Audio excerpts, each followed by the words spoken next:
వశిష్ఠ గోదావరి ఉగ్రరూపం దాల్చడంతో పశ్చిమ గోదావరి జిల్లాలోని లంక గ్రామాల ప్రజలు అల్లాడిపోతున్నారు. వందల ఎకరాల్లో పంట పొలాలు నీట మునిగాయి. యలమంచిలి మండలం దొడ్డిపట్ల గ్రామం లంకల్లో తమలపాకు తోటలు నీట మునగడంతో రైతులకు తీవ్ర నష్టం వాటిల్లింది. ఎకరాకు 4 లక్షల వరకు పెట్టుబడి పెట్టామని ప్రభుత్వం ఆదుకోవాలని రైతులు కోరుతున్నారు.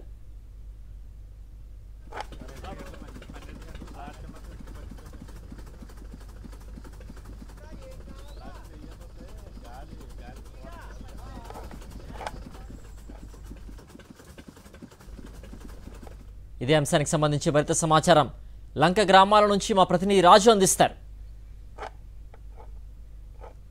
కురుస్తున్నటువంటి భారీ వర్షాలు కూడా వశిష్ఠ గోదావరికి వరద కూడా చేరుకుంటుంది. చూస్తే కనుక ధవళేశ్వరం ప్రాజెక్టు నుంచి కూడా ఇప్పటికే ధవళేశ్వరం ప్రాజెక్టు రెండో ప్రమాద హెచ్చరిక జారీ చేయడంతో ఇక్కడ ఉన్నటువంటి దిగువన ఉన్నటువంటి లంక గ్రామాలన్నీ కూడా ముంపును గురైనాయి. లంక గ్రామాలకు సంబంధించి ఎక్కువగా పండించినటువంటి తమలపాకు సంబంధించినటువంటి తోటలు కూడా పుట్సాలో నీట మునిగినట్టు పరిస్థితి ఉంది.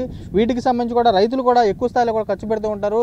ఎకరానికి వచ్చేసి ఎక్కువ స్థాయిలో ఎట్లేదన్నా 4 లక్షలు 5 లక్షల వరకు కూడా ఖర్చు అవుతూ ఉంటుంది. ఇక్కడ కొంతమంది ఉన్నారు, వీరితో మాట్లాడించే ప్రయత్నం కూడా చేద్దాం. ఏమంటే ఎలా ఉందండి ఇక్కడ లంక గ్రామాల పరిస్థితి? 3 రోజులు మట్టి ఇప్పుడు మా ఈ లంకలో సుమారు 50 ఎకరాల వరకు తమలపాకు తోటలు వేస్తారండి. ఒక 20 ఎకరాల వరకు కూరగాయల పంటలు వేస్తారు. తమలపాకు తోట పెట్టుబడి వచ్చి ఎకరానికి వచ్చి 5 లక్షలు 6 లక్షలు సుమారు 5 లక్షలు 6 లక్షలు ఉంటుందండి. ఇప్పుడు వీళ్ళకి ఇక్కడ దొడ్డిపట్ల పరిసర ప్రాంతాల రైతులకి తమలపాకే ఆధారం. వాళ్ళకి రెండో జీవనోపాధి లేదు, తమలపాకే జీవనోపాధి. దానికి మరి ఇప్పుడు ఇంచుమించు తోటలో ఇంచుమించు 5 అడుగులు 6 అడుగులు తోటలో నీరు పడద్దండి.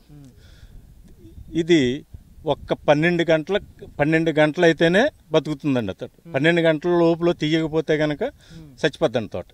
మీరు ప్రభుత్వం వారి దృష్టికి తీసుకెళ్ళి ఈ రైతులకి ఏమైనా న్యాయం చేసేలాగా మీ ద్వారాగా తెలియపరుస్తున్నాం సార్.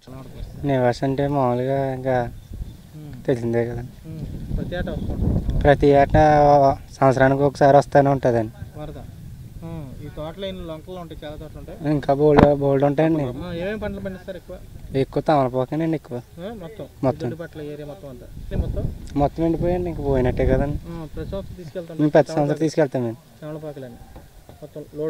నేను తీసుకెళ్తాను. ఇంకా అయిపోయినట్టే కదండి, పోయినట్టే కదా. చూడొచ్చు, వీరంతా కూడా ఒకటే స్పష్టంగా కనపడుతుంది.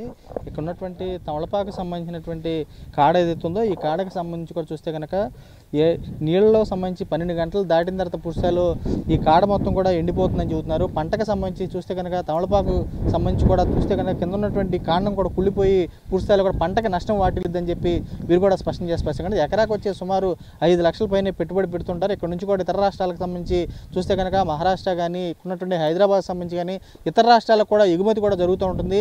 దొడ్డిపట్లకు సంబంధించినటువంటి ఏరియాకి సంబంధించి ఉన్నటువంటి రైతాంగం మొత్తం కూడా ఈ తమలపాకు పైన ఆధారపడి ఉంటారు, సాగు చేస్తూ ఉంటారు. ఇలాంటి సాగు కూడా పురుషాలో నీటిలో మునిగిపోయి వశిష్ఠ గోదావరి వరద కూడా తీవ్రంగా నష్టం వాటిల్లింది. రైతాంగాన్ని మొత్తం ఇక్కడ ఉన్నటువంటి వారు కూడా ఆదుకోవాలని చెప్పి వీరు కూడా కోరుకున్న పరిస్థితి కూడా కనపడుతుంది. విజయ్ కుమార్ రాజు సాక్షి దొడ్డిపట్ల నుంచి.